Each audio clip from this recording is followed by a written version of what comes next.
My, what do we have here? The red-headed woodpecker.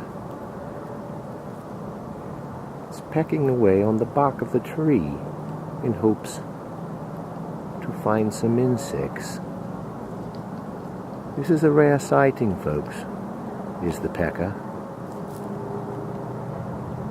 The pecker is much like the robin who pecks on the ground and the earthworm emerges. What the pecker is hoping is to peck on the bark, and then from the bark comes the insects.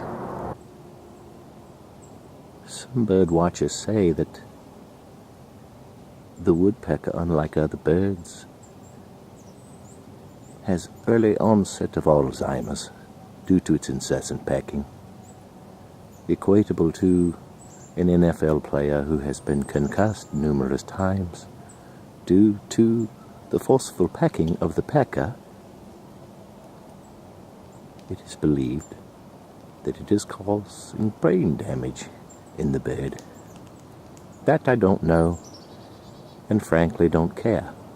It's a beautiful, beautiful thing to see a pecker in the woods.